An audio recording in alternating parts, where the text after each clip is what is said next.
Assalamu alaikum wa rahmatullahi wa barakatuh to some of you and peace out to the rest of you. It ain't your boy, it's your man's. The blackest hearted, blackest minded, blackest man on social media, signing black in and shining again.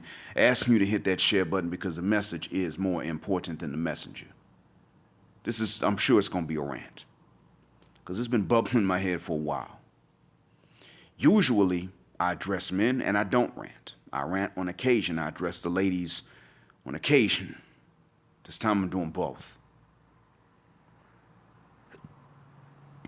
I don't have to say much to the ladies that don't mean us any harm. I don't have to go in on them because, like I said, they don't mean us any harm. Sometimes they're ignorant of certain things like men are, but I don't necessarily have to go in on them because of a lack of malice. I usually have to go in on ladies that mean us some harm, and even I have to go in on ladies that say, I'm going to get what I want and I'm not going to give up nothing I don't want to give up. And I got to go in on y'all. I'm going to say this first.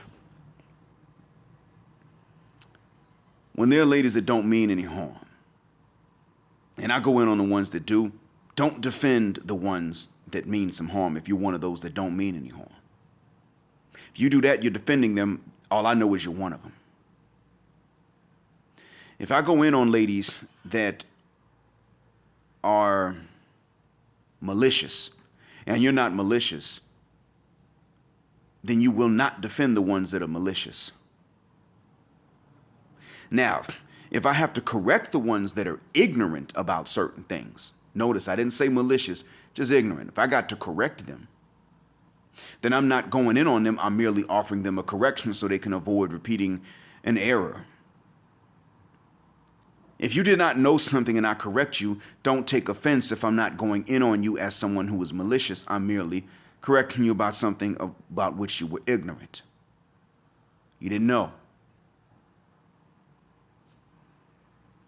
So I'm going to say this right off the bat.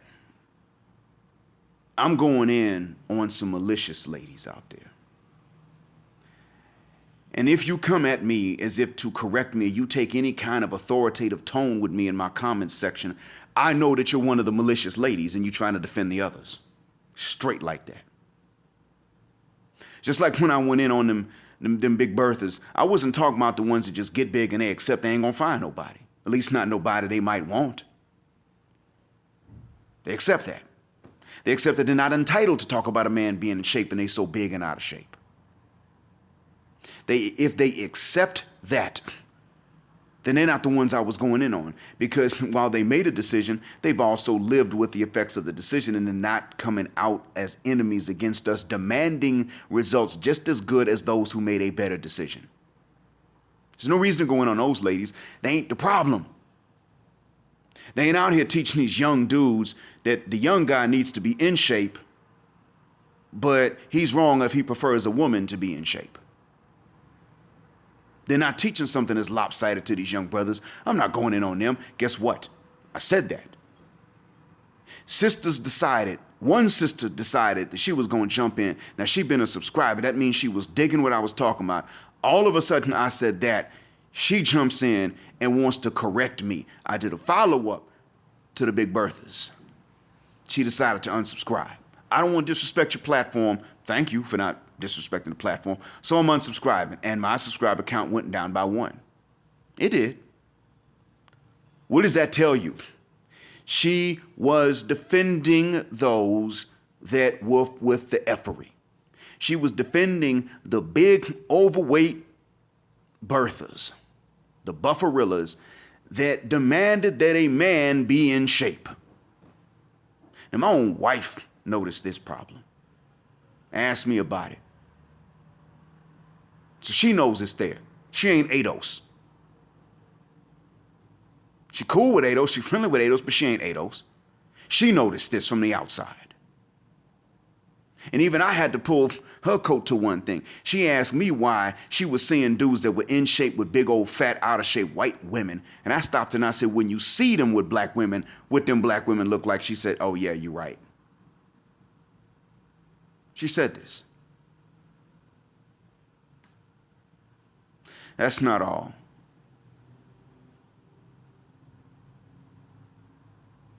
was something else going on too.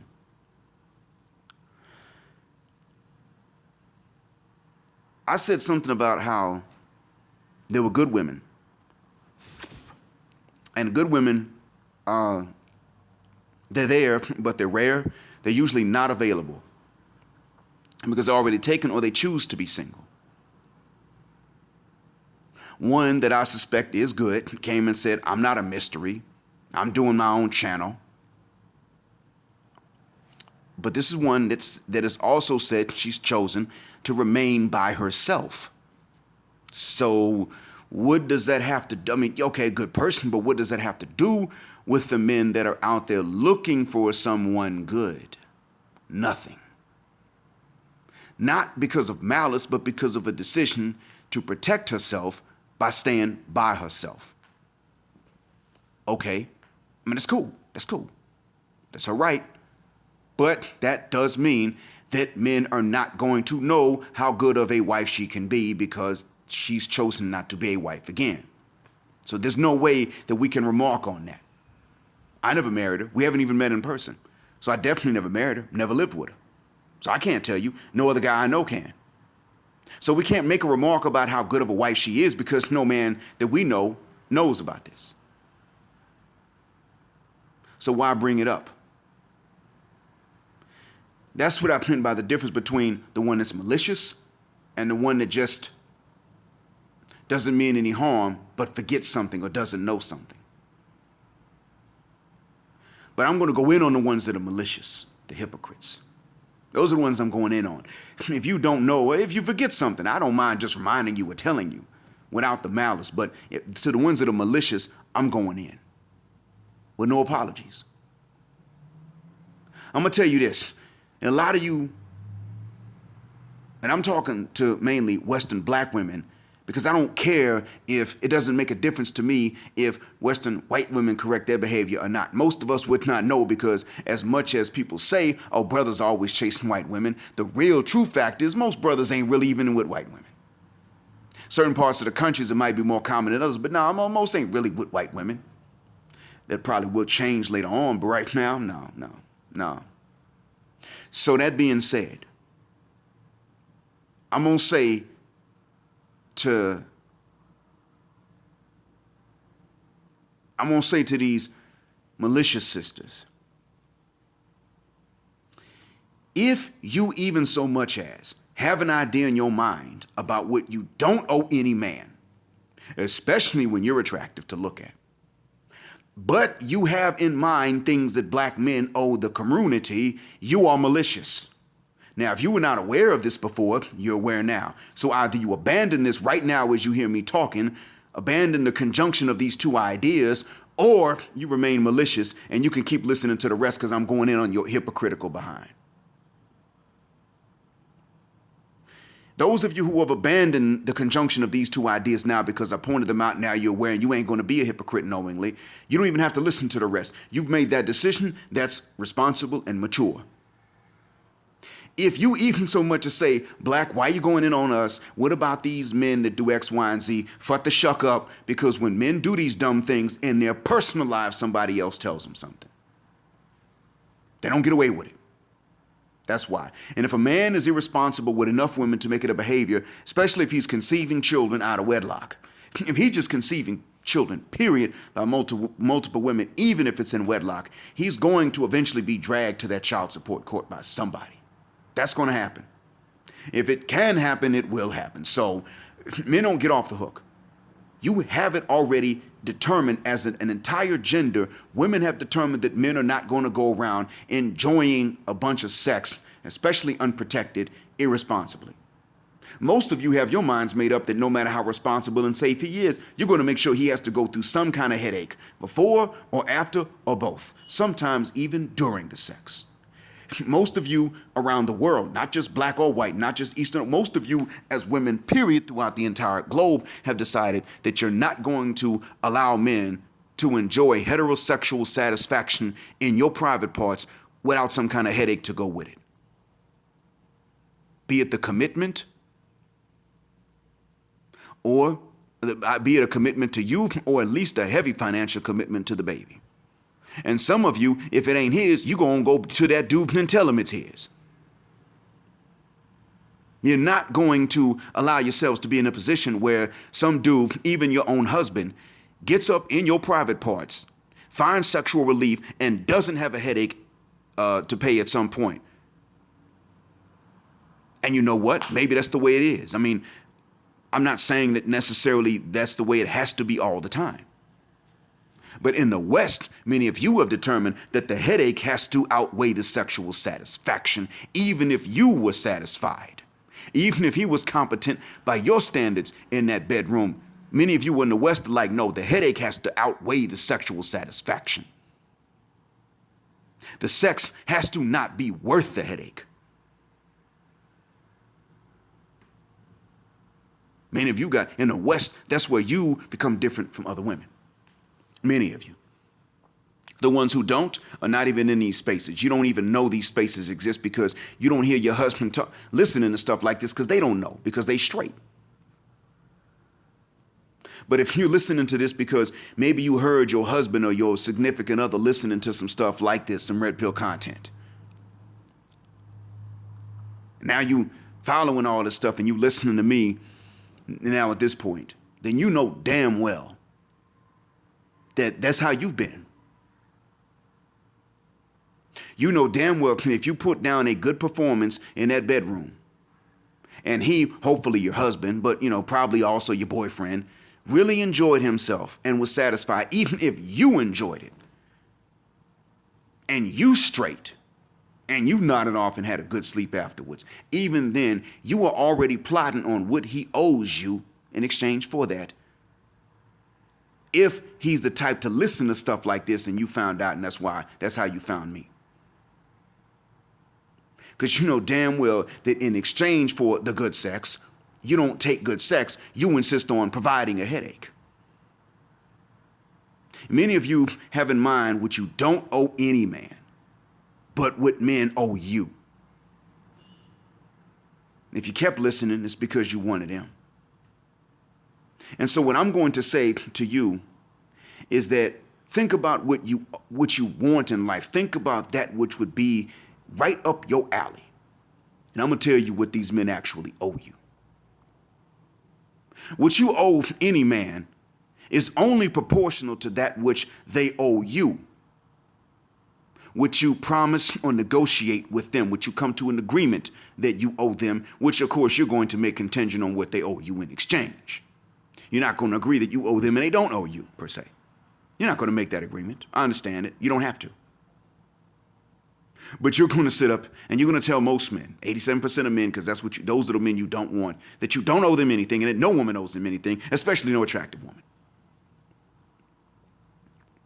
But then the 13% that you want, you don't even talk about who owes what. You want to screw them, you're screwing them. You're even sharing them, knowingly and unknowingly.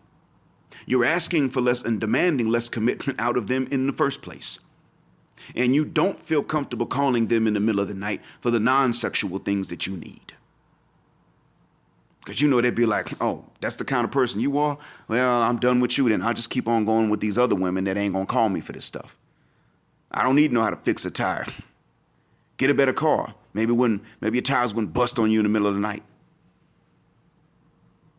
Well, okay, so let me get this straight. Your sink is leaking. Well, call a plumber. Do I look like a plumber to you? I'll lay pipe. I don't clean them. And you know this. So you take men who you don't really like that, and then they're the ones that you give of course, the non-sexual tasks and chores to in the name of, that's my friend, that's my brother. And I guess if that's really how y'all got along naturally, then that would be cool. But you know doggone well that you don't want to be with this dude, even if he wants to be. You want him to want to be with you. You don't want him to be with you. You want him to want to be with you. You don't want to be with him. And if he tries to get with some of your friends, even if your friend liked him, you would not hook them up. And if you got to lie to your friend to make him look bad in her eyes, you'll do it. You will do it. So if one of your friends likes him, instead of getting them together, you'd be like, well, girl, he and I did it, and his thing kind of small. You would do that because you don't want him You don't want him to direct his sexual attention elsewhere. You want to hold out so he ain't getting none, so that he's more likely to do for you the non-sexual things you need. You know these are the games that y'all play. Don't tell me you don't. Don't log in on my comment section and say, I don't do that. If you ain't one of those that does it, I'm not talking to you. If you're one of the innocent ones, you can turn this thing off. Share with someone you know that's guilty. And if they come into my comment section and say anything, I'm going to know they're guilty. Straight up like that. That's real. Those are the ones I'm getting at right now. So think about what's right up your alley. Of course, having a baby for the guy whose baby you want to have. And then if he won't commit and take care of that baby, which he probably won't, or let's say he'll take care of the baby, but he won't commit, then you're going to look for some other dude to take up whatever the slack is. And take care of you as well. You're going to do that. You don't mind double billing, getting some of the support from the actual father, and then the rest, whatever you can, from some other dude, especially if you can make them think that they're the dad. You don't mind doing this. The ratchets of you, the ones to whom I'm addressing in here. And of course, you don't owe any man nothing, but men owe it to you. Men owe things to you that you want. So guess what? Now I'm going to tell you and the men listening what you actually owe them. It's in your best interest as a ratchet, a stereotypical single mother, living in the Comroonity, to tell men, especially men you don't want to screw, whose babies you don't want to have, that they owe it to the Comroonity to go back and fix it. You know that you ain't going to tell the men you want to screw to go back and fix anything, even though they're the ones that actually perpetuate the problems in the Comroonity. If they didn't, you wouldn't want them. Because doggone well, you've been trained and socialized to want the ones that cause problems. That's what you want. It ain't because, it's not because the one that doesn't cause problems is not masculine per se. It's because he's not causing problems. It's because you're trained to assess masculinity by how much they cause problems to other men starting at a young age. That's why. So in a nutshell, it's not because there's something that all women want that certain men just don't have. It's something that most Western women want that most Western men don't know Western women want, so they never develop. Because they don't know to develop it. That's why. And yes, the morality and the sense of responsibility does make them less attractive to many of you. Studies have shown this. The better they are with kids, the less you want to screw them. Studies have shown that too.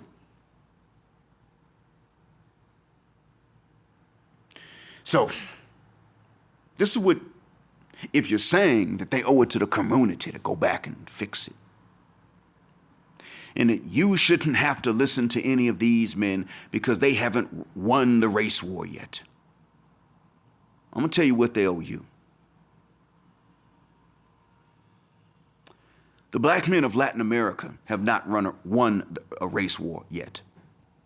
The black women in Latin America don't treat them like crap right off the bat. Now, if they don't like a particular guy, they just don't get with them, but they don't feel like they're entitled to use these men for all the non-sexual things, especially if they are sexually liberal with men they do want. They don't think that it's okay to lust after Ronaldo, screw his brains out, and then friend zone Jose and just use him for all the non-sexual things. They don't feel like that kind of thing is okay. So guess what? They avoid that. And they avoid the nasty attitudes and the nasty exteriors for which the Ado sister has become infamous. And that's unfair to the ones that don't do it. I'll be the first to admit it. The innocent ones shouldn't have to suffer for the guilty. But, of course, you are also the same ones that silence the innocent ones and shame them, calling them pick-meshas simply because they don't go disrespecting black men, especially the black men who are the most respectful. So, brothers, here's how you go about this. First thing I want you brothers to understand is that these ratchets are waging a war. And I've said this before. It is not just a reproductive competition or negotiation. It is a reproductive war. Most of you listening are part of the 87% they don't want. Some of you listening have been the 13% they do want. Many of you, I don't know how, but many of you have been one of both depending on different situations. You know that the majority of the time, they don't respect you and they want to use you for the non-sexual things. You know this from experience. So what they want to do is they want to get some other man's baby and get you to do the raising. Even if they get the biological father on the hook for child support, they want you to come take up some other slack. Shuck that fit. They want to talk to you about what you owe. But if you go into the community and you preach the sermon that the community needs to hear, and I don't mean that white crap. Pull your pants up and pull yourself up by your bootstraps and you can make it. I don't mean that white shit. Sorry, I shouldn't be cursing. That white crap. And yeah, Maximus Rex, I am pro-black and I got a problem with white Western society. I'm right, they're wrong, end of. They screwed us up in the beginning. We didn't colonize Europe or the Americas. They did it to us. So yeah, F them. Individually, I take everybody as they come. Individually. Societally, I make judgments. Especially when they say, don't judge me. So I'm not letting them crackers off the hook. They're sick of each other. What does that tell you? But back to the point. Since you know that this is a war, because that's a hateful thing to do to a man, to tell a man, to lie about what you want in men in the first place, trick these men into becoming and developing themselves into exactly what you don't want, and then to try to use these men for all the non-sexual things while sexually rewarding the men who made a decision to not trust you and believe you when you talked about what you wanted, when you lied about what you wanted and don't want. It's war. They know it's war. They know that what they really want is disrespectful to you and they would never tolerate it from you. Jada knew that when she was screwing August.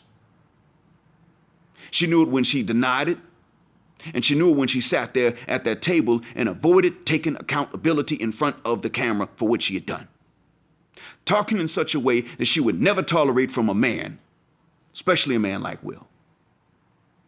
If he talked the same way and evaded accountability for doing the exact same thing, screwing a friend of one of his kids that was close in age to his kid, she would never tolerate that, even if they actually have an open relationship and the rumors are true.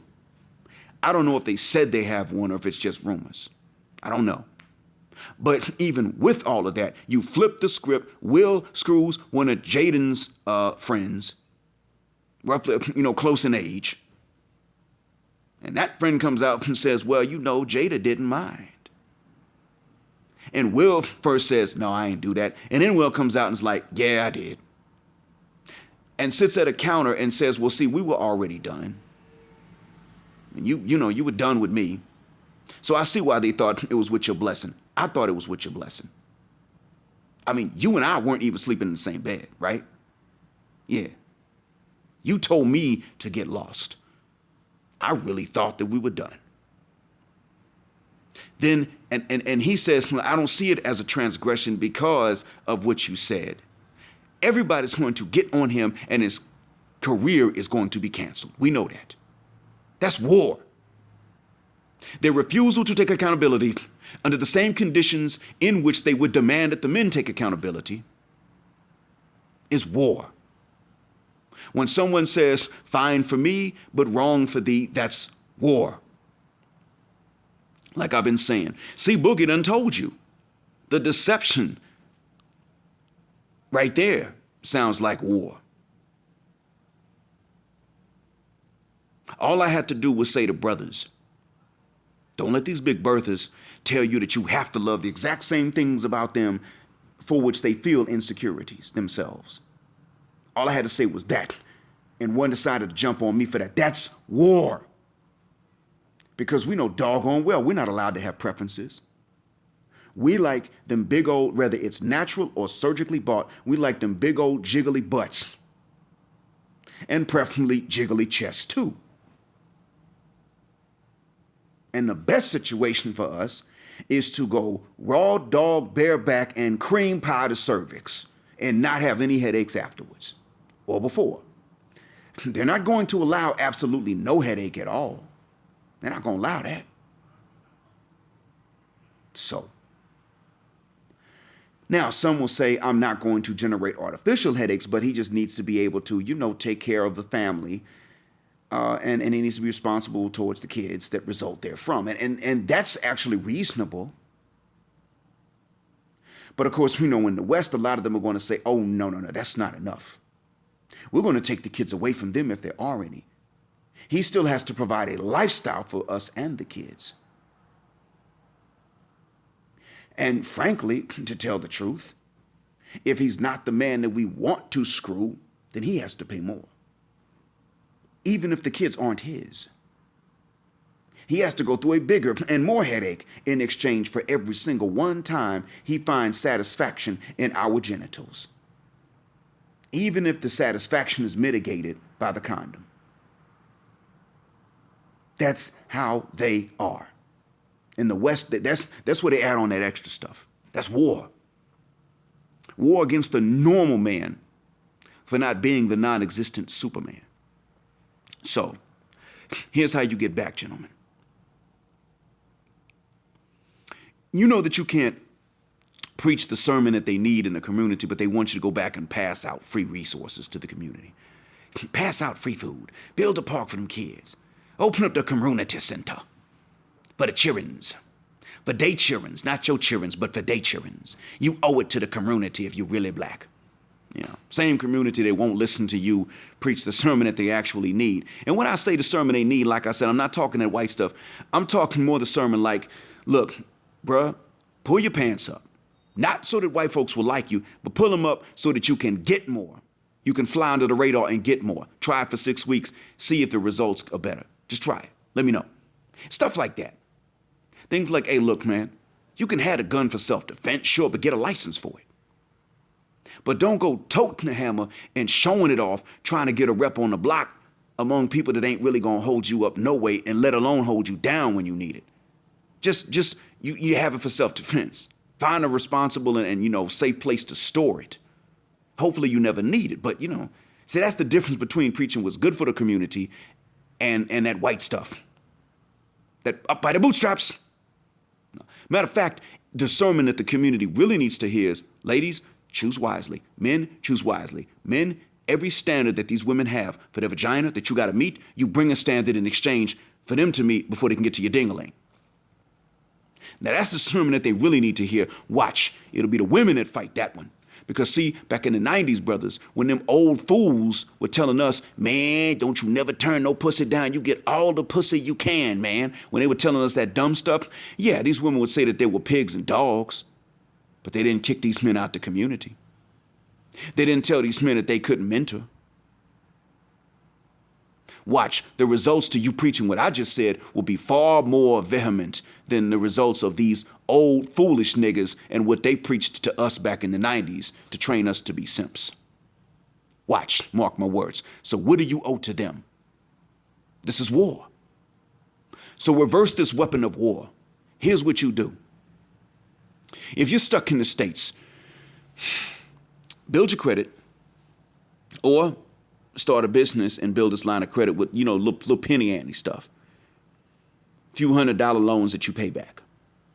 You just borrow, hold the money, pay it back. Just to get some, good credit reports for yourself or for a business. Then, subsequently, get this business, and with the good credit of this business, buy some properties from someone that are being rented out. So you become, you buy out a landlord's properties. Hey, man, let me buy this from you, bro. Now, the tenants don't pay the rent to that old landlord. You're now the owner. So collect the rent for a while. Pay just enough to keep the bank from foreclosing on what you just bought from him, right? Just enough. But keep collecting that rent. Save up. When you finally have managed to save up enough to where you're off to a good start in one of these other nations, then don't even pay the bank no more. Let them foreclose. So, as soon as they foreclose, you ain't the one collecting the rent. Soon as they foreclose, guess what? They're going to send a notice to the tenants that, it's been foreclosed, and either they pay rent to them or they're evicted. One of the two notices will be sent. It ain't your problem no more anyway. Best believe it's these ratchet boom shikas that you're going to be collecting a rent from. So the same ones that are quick to tell you what they don't owe you because they think you're square, because you're the type of guy that will be listening to me anyway, but they're out there giving it for free to someone else. They have now been tricked into fund, and they weren't really even tricked. They just didn't know that they were legally funding you and your nest egg with which to get off to a good start in one of these other nations in which you can now afford the same satisfaction that they said you don't deserve, and that they would have even told their friends that they were all on code in the States to make sure you never got. Now you can afford to marry four. And that's what I would hope for you in some of these other nations. You can afford to marry four of them with the jiggly parts that we like and the good attitudes to go with it, at whatever age you're comfortable with. And you can take care of all of them, more than likely, at least two of them. And you can do exactly what you would like to do with exactly the kind of lady that looks exactly like the ones that Boom Shika and Bonquisha and Sapphire said were too good for you. So you use them to fund it. And you're not scamming them because you actually were providing them a place to stay once you owned it. So it was legal. And you just let the bank take over when you're ready to bounce and dip. That's it. And then you buy. Then you can go into, I don't know, if you like the DR, you like Brazil or Colombia, you go there, find you a nice property, and then put that on Airbnb. And either you stay somewhere that's a lot cheaper, or you stay in that property and just rent out the other parts to as the Airbnb. That's what you do. And you got room. You got some money, a little business to keep you somewhat comfortable, and maybe even invest into something that'll do better for you, in a better place where your dollar goes further, and you can afford at least 2, maybe 4 wives. Because I'm not going to tell you to fornicate, but hey, look, 4 wives, that's not fornication.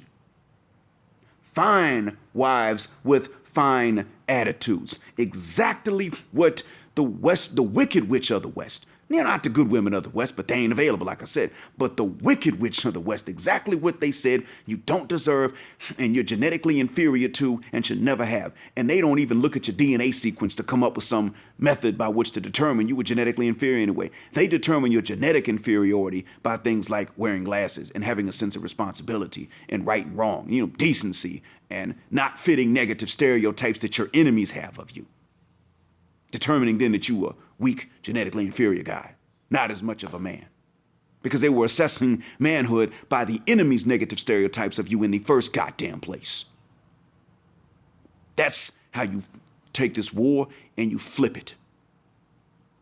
Now you've gotten their money legally in exchange for something, but you got their money, and guess what you didn't do? You didn't give anything back to the community.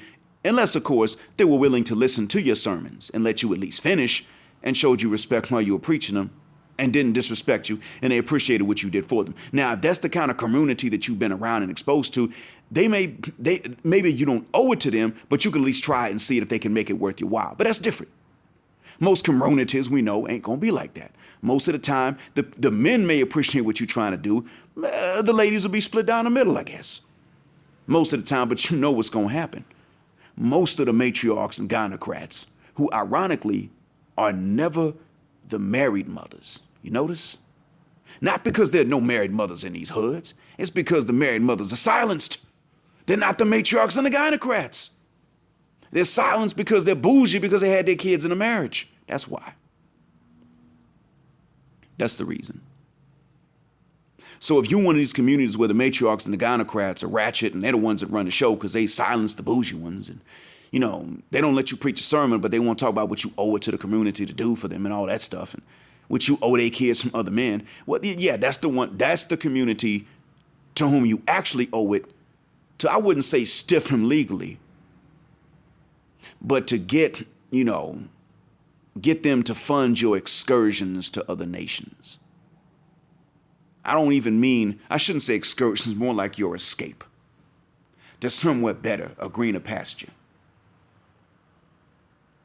Because I ain't going to front. What you guys seem to be dealing with is a slap in the face. This idea that the nerve of them and their mandingos and goons to look you in the face and tell you that you owe it to the community to stay there and fix it, knowing damn well that you are not the one that messed it up. Because my message does not appeal to the men who messed up the community. The reason you brothers listening find my message to be at least worth listening to because you're not the ones that screwed it up. So you are naturally insulted by the insinuation or the explicit idea that you owe it to go back and, fix things.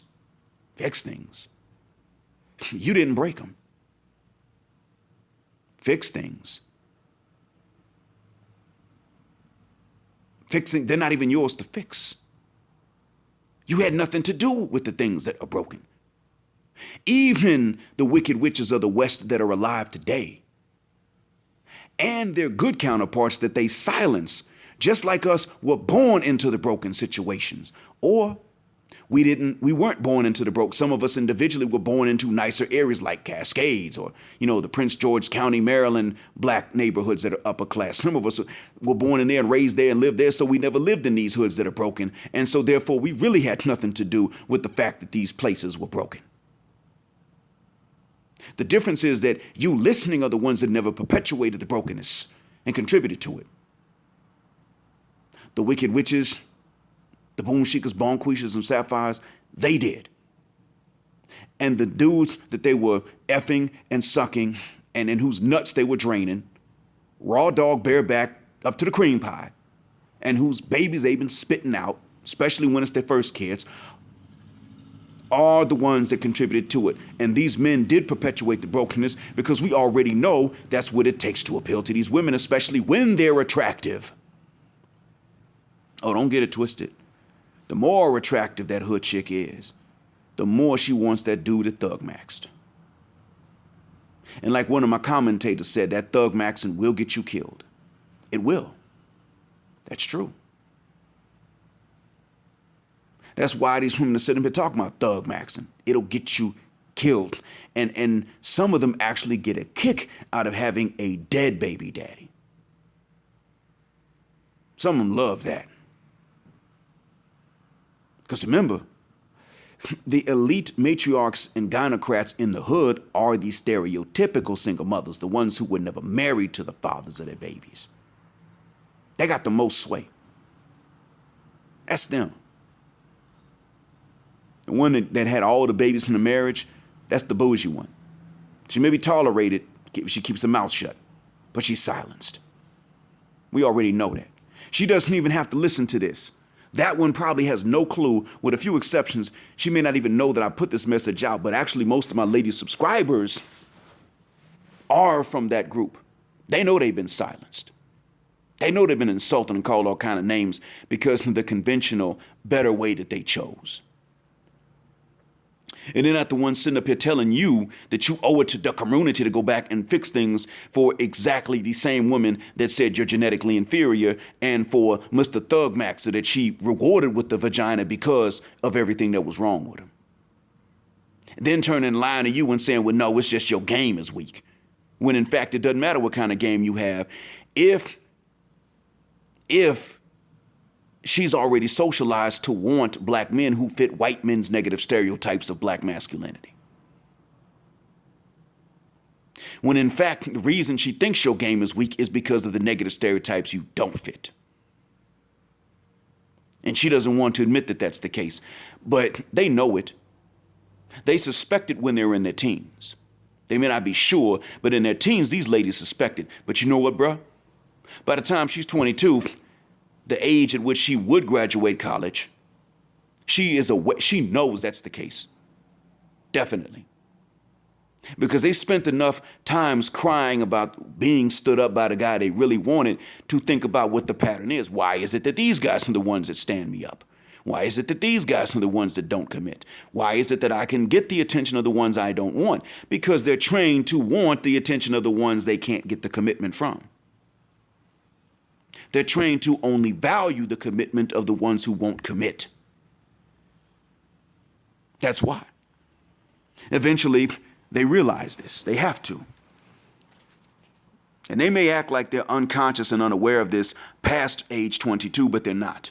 Now, in the teens, they may not be. If you tell them, they are aware. They may act like they don't believe you, but once you tell them, maybe they really weren't aware of it in their teens, maybe they are. It could be either way, but once you tell them, they are aware even in their teens. But by 22, they figured it out if you told them or not. And when they deny this and say that's not true, you know they're lying. And it's really up to them. They get to make their choice. They say, my body, my choice. The problem is that they'll tell you that you don't make a choice about what to do with your wallet or your body. You take what you can get. That's what they will tell you. And they really believe that.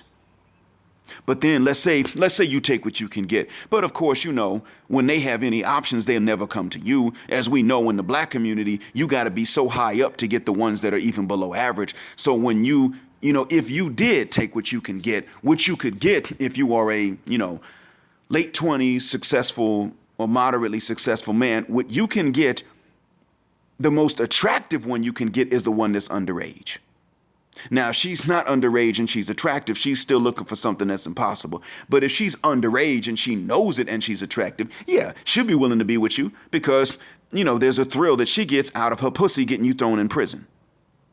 She loves that. They get a kick out of that. That's why they're doing it. That's why the one that's underage will chase after some of you. Some of you dudes that have had trouble with them, you know you do get pursued by women that are underage. You know that. You've seen that happen. You may not want to admit that that's what's chasing you because you may not want to admit to others that that's all that's pursuing you. Because you think it's something wrong with you. We're trained to think that. But no, in fact, if you do take what you can get, a lot of times that's what's going to wind up being what you can get. So what happens if you take that? Well, you know what they're going to say. You understand? You see now where I'm going with this. So what they want, all they really want is to simply box you out of any normal, satisfying sexual encounter so as to control you through your libido. And what I'm saying is you make that financial decision I just made, you flip it on them, and they will then fund not only your liberation, but more specifically your sexual liberation and satisfaction somewhere else. In the vagina of other women that look and act and behave better than they do. Preferably, you'll be married. That's what I recommend. But it won't be to them.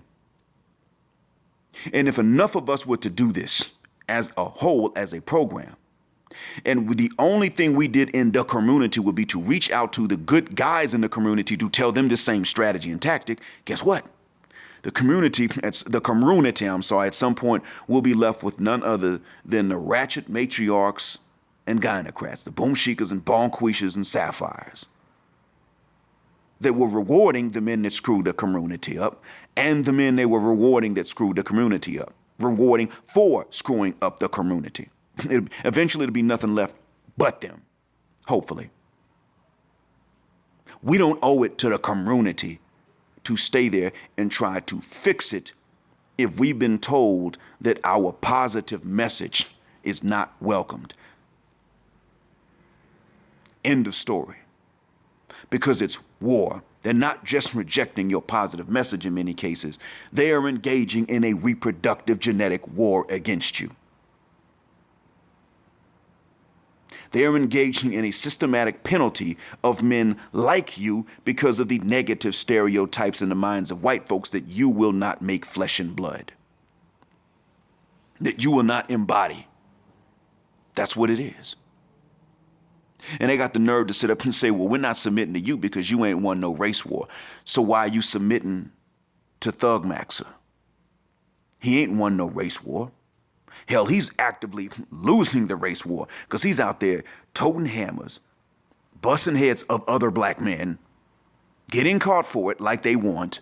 So he does what they want him to do, gets caught for doing what they want him to do, and goes up and serves the time they want him to serve. Away from you.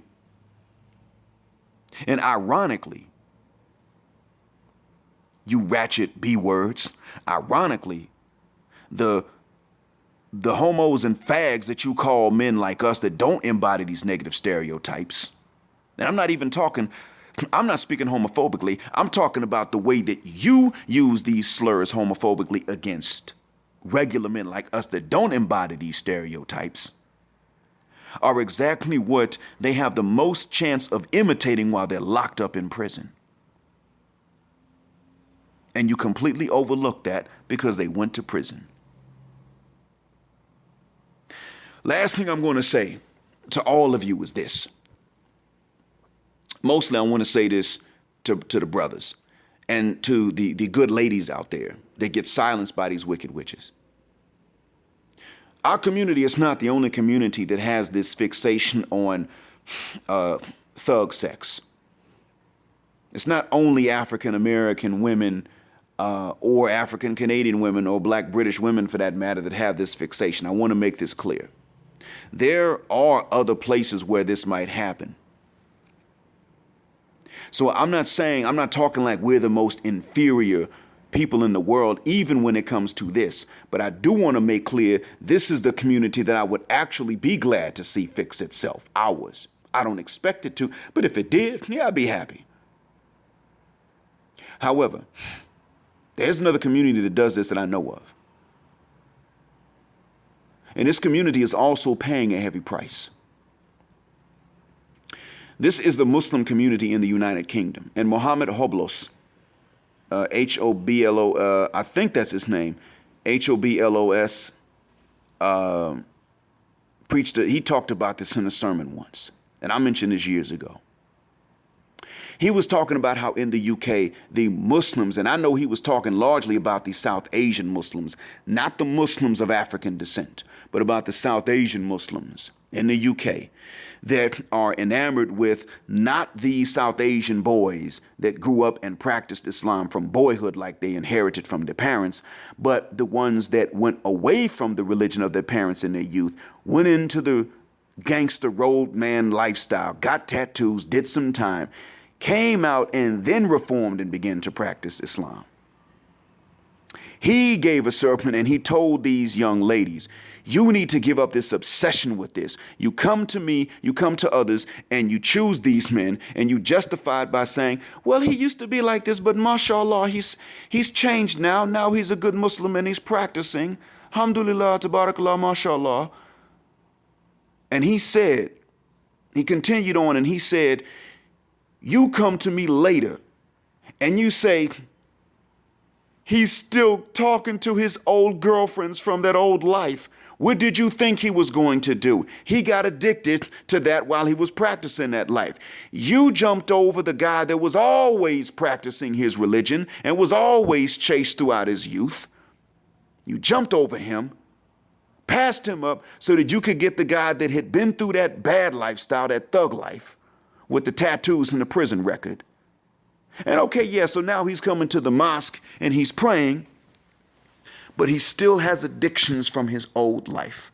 And what's more addictive than certain kinds of sex? And you couldn't compete. You were rewarding his past bad behavior. You didn't want him even though he went through that life and reformed. You wanted him specifically because he lived that life before. And we know because of look who you jumped over all the time, it's a pattern, it's common. He was talking about this as something that keeps on happening, and he was trying to warn these women to stop doing this. Now, this is a Muslim community. If a Muslim community cannot escape the effects of going through a teenage nigger phase, what the hell makes you think that we're going to escape these effects of that? Huh? Nothing should make you think we're going to escape the effects. These are people that bow when they start practicing and taking the revelation seriously. They put their foreheads to the ground to no other than God himself 5 times a day, to the point they might even get a permanent mark on their forehead from touching it to the ground 5 times a day. If they're practicing, that's how many times they pray. And guess what? When they go through this phase, God does not relieve them of the permanent consequences of that lifestyle. And he doesn't even relieve those who love them of that. He gets herpes because he was a road man out on them streets. And he fornicated probably not even that many times while he was out there living that life. But he picked up herpes. He got it forever. Now she got it forever. End of. So if they ain't getting away with it, even though they just went through a little phase, how the hell you think we're going to get away with something like that? And that phase is an integral part of our culture. So, gentlemen, I want y'all to understand that. You don't have to give credence to this phase. You don't have to overlook the fact that somebody went through this damn phase. You don't have to overlook the fact that a lady went through this whole phase just because she was young at the time she went through it. Unless, of course, you went through a similar whole phase. And that means you got just as much punani as she got ding-a-ling. And you already know we can't get them same body counts. Can't do it. Only a few of us can get these abnormally high body counts in the, 4 digits. Most of us is 3 partners over our lifetime. And most of the women, double to triple digits. You can't compete. So you got no business overlooking that whole phase that they might have gone through earlier just because they were younger. What were you doing when you were that same age? Were you going through as much of a whole phase? Were you knocking down as many of them as they took ding-a-lings?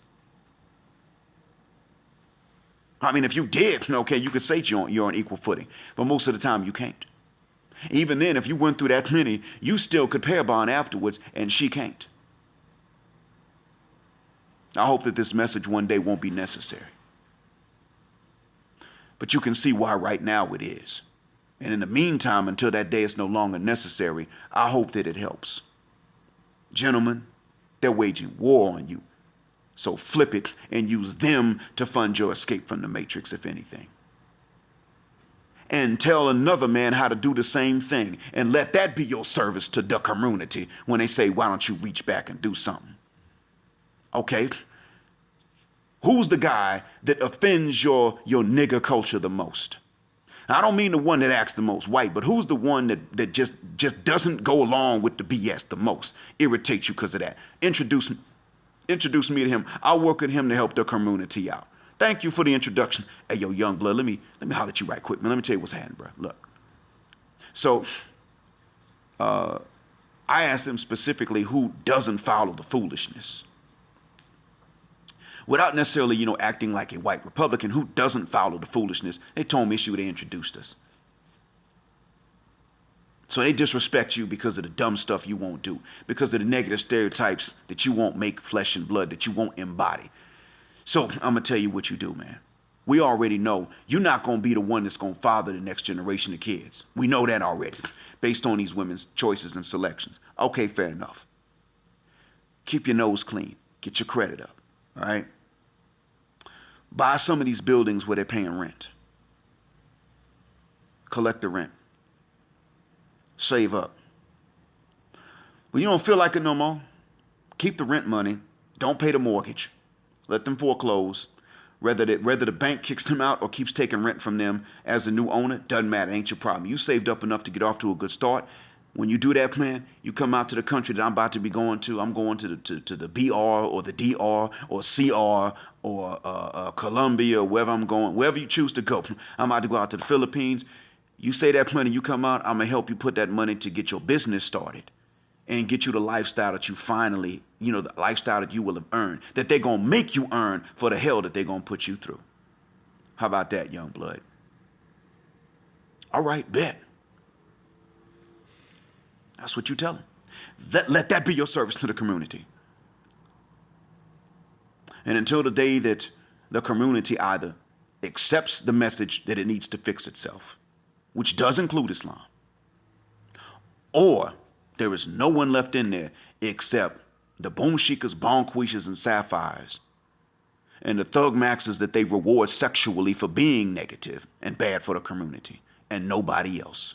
Until that day, I hope this message helps out. Thanks for listening. Assalamu alaikum. Black heart, black mind, blackout, and black heterosexual non-select male power just because they don't like it.